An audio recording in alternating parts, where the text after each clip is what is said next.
Salutare, dragi prieteni virtuali, și bine ați venit sau ați revenit pe canalul Plecați Departe după aproape 2 ani de pauză. În primul rând aș vrea să mulțumesc celor care share-uiesc filmele mele. Numele vostru e notat, să știți, în analele istoriei. Veți fi cântați în ode peste ani și ani. Nu glumesc, dar oricum, dacă share-uiți filmele, să știți că ajutați la dezvoltarea acestui canal. Deci, un sincer mulțumesc. În al doilea rând, vreau să mulțumesc celor 3 persoane cu care m-am întâlnit pe traseu sau în afara traseului, în zona Padiș, în vara asta. O doamnă care stătea în căsuța de vis-a-vis, un băiat, un tânăr cu care m-am intersectat pe traseu și tatăl unei prietene. Tot m-au recunoscut din filmele pe care le-am făcut. Chiar mi-a căzut bine și e unul dintre motivele pentru care m-am decis totuși să mă reapuc de filmat. Oricum nu intenționam să las de tot sportul ăsta, ci pur și simplu m-am lenevit și am lăsat-o mai moale în ultimii 2 ani. Ei bine, datorită vouă am revenit și vă mulțumesc cât se poate de oficial. Și dacă tot vorbim de Padiș, acum 3 sau 4 ani am făcut o serie de 4 filme acolo, care mi-e foarte dragi, și dacă vreți să le vedeți, puteți să faceți click în colțul din dreapta sus, pe linkul care apare. O să vă ducă la al doilea film din seria respectivă, în care am văzut cetățile Ponorului și circuitul Galbenei. În al treilea rând, să vă spun un pic despre ce vom face astăzi. E o zi elegantă de marți, la început de septembrie, e vreme bună afară și oricum de mult, de fapt de anul trecut, mi-am propus să văd niște obiective turistice din zona Parcului Național Grădiștea Muncelului, Liniuță, Cioclovina, de pe Valea Jiului. Așa că am zis, hai să dăm o tură până acolo, deși un pic am plecat cam târziu. Sper să nu pară că totul e pe fugă sau fușerit, pentru că intenționez să stau în zona respectivă și încă într-o zonă, și astăzi și mâine, după care mă întorc acasă și peste 3 zile merg într-o excursie în altă țară, dar despre asta vom vorbi la momentul respectiv. E bine măcar că avem autostradă, pentru că, spre exemplu, de unde merg eu, dinspre Cluj-Napoca spre Haseg, drumul ăsta îl făceam pe vremuri 3 ore, 3 ore jumate. Acum se face pe autostradă cam în 2 ore. Ideea e că după Haseg, între Haseg și Petroșani, toate obiectivele care ne interesează vor fi pe partea stângă a drumului. Deci teoretic ar trebui să ajungem și pe rând să le vedem pe fiecare. Dar ne vedem acolo. Începutul e promițător, deja picuri afară.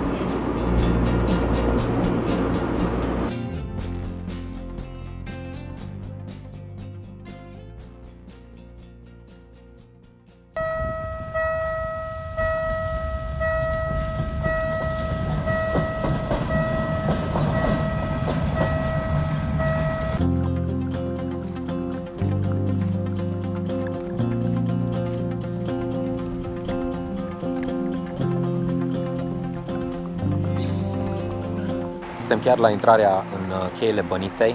Ați văzut că accesul e destul de simplu, în sensul că inclusiv la drumul principal găsești indicator.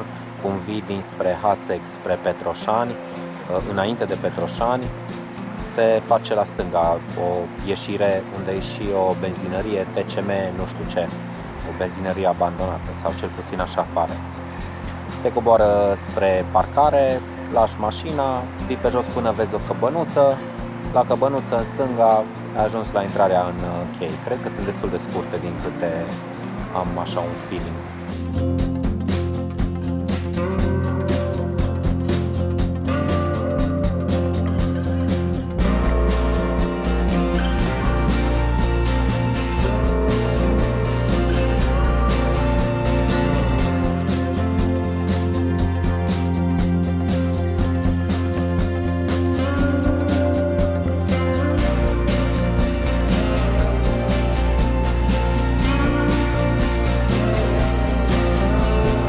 Deși pe partea dreaptă a traseului sunt puse funii, s-ar putea să fie mai dificilă trecerea mai încolo. Momentan apa nu-i mare, nici de funii nu ai nevoie.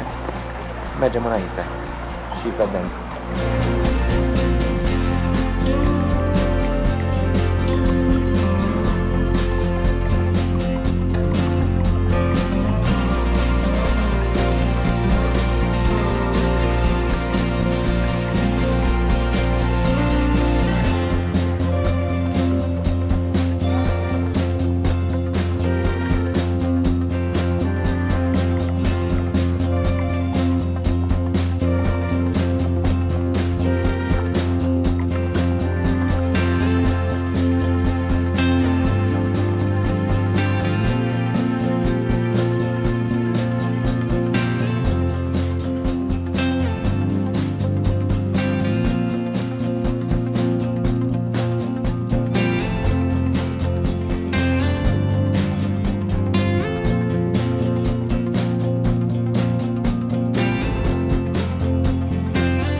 A fost nevoie să mă descalț, se pare că, dar apa e mică, pe jos nu sunt pietre mari sau colțuroase, se poate merge lejer fără echipament special. Te descalți, vii desculți până la capăt, 50 de metri aproximativ, după care, dacă vrei, este o cărare care urcă și poți vedea cheile astea de sus.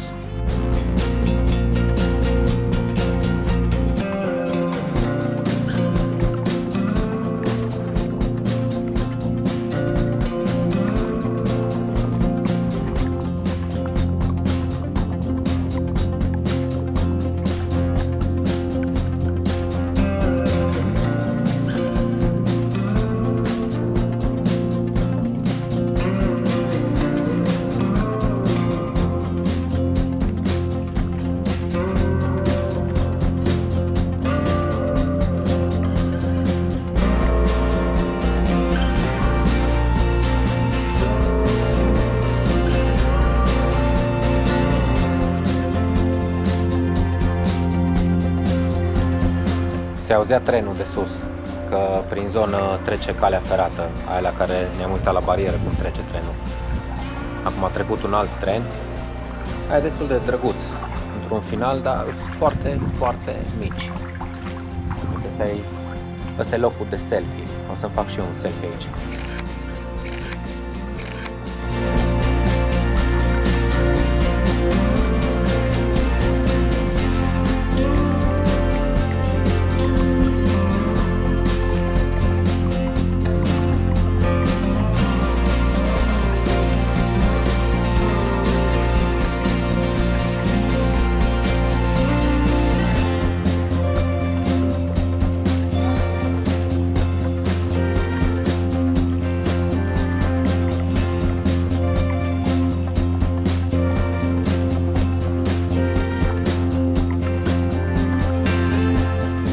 Începuse să picure mai devreme, dar între timp, până m-am mai fățuit pe aici, a ieșit soarele și acum ne întoarcem și ne gândim ce altceva mai vizităm în zonă.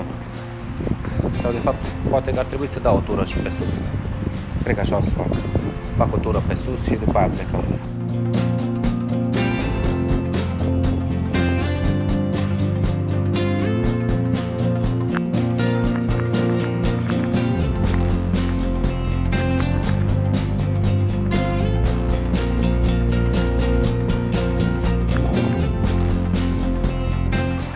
Cineva s-a gândit la mâinile turiștilor.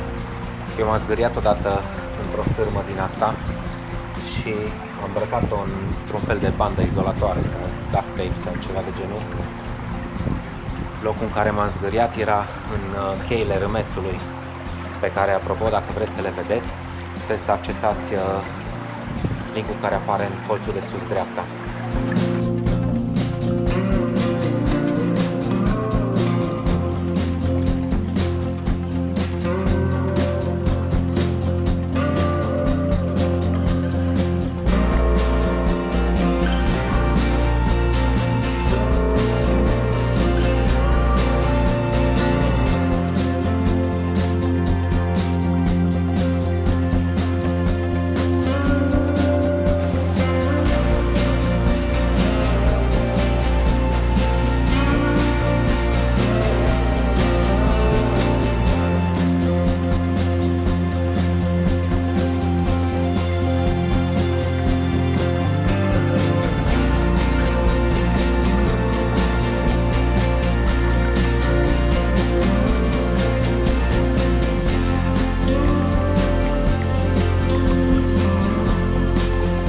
Aici ar trebui să urc, o să închid camera, îmi las ghiozdanul jos și încerc să văd dacă reușesc ceva.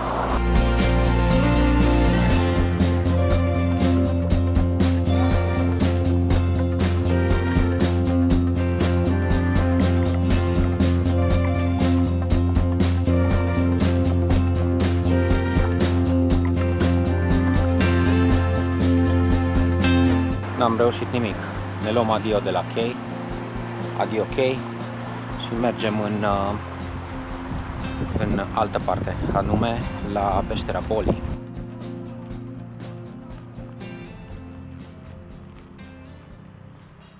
Am ajuns totuși în partea de sus a Stâncilor cu bunăvoința oamenilor de acolo, de la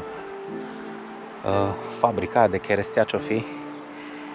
M-au lăsat să intru prin curtea lor, am ocolit Stâncile și am venit așa pe o rută mai alternativă, mai urzicătoare, pentru că erau multe urzici.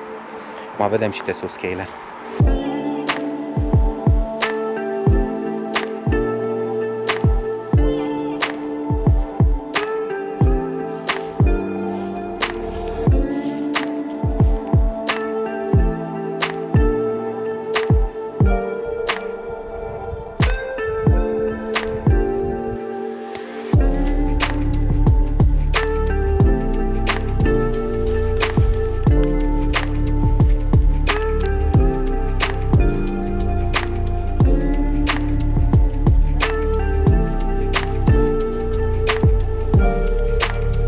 Sunt afini, dar nu sunt... Ba, uite!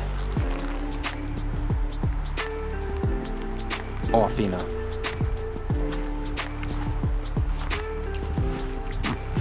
Un pic verde, dar ok.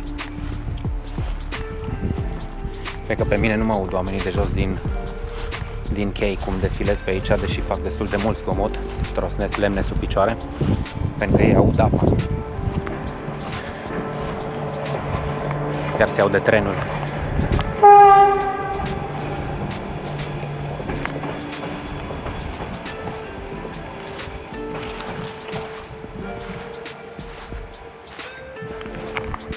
Așa am ajuns, suntem deja în capăt. Fără să vrem, mai facem o tură prin chei. De la capăt la intrare o să merg iar prin apă și vedem pe parcurs.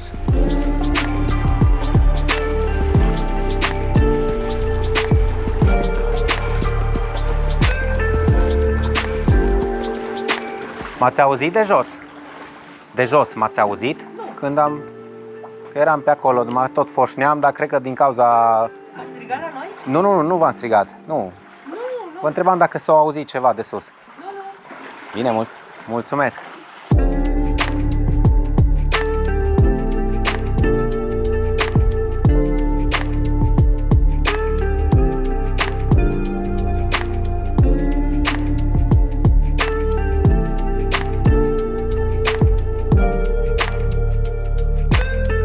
Gata, rezolvat cheile. Am păcat cu ideea că am mers și pe sus. Mergem la peșteră, că deja e târziu.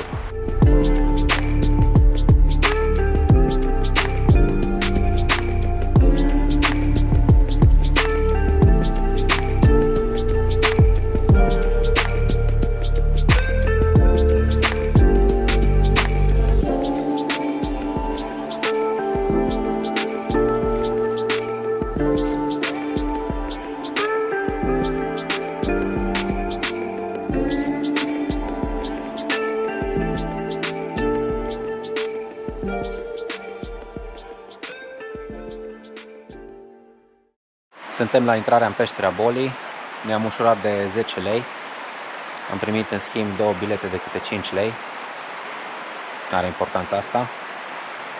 Încerc să filmez, dacă cumva nu e lumina suficient de bună pentru camera asta, trec pe telefon, filmez cu telefonul și ne vedem la ieșire.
Oh shit, chipul Maicii Domnului.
așa să se vadă că aici e un podeț.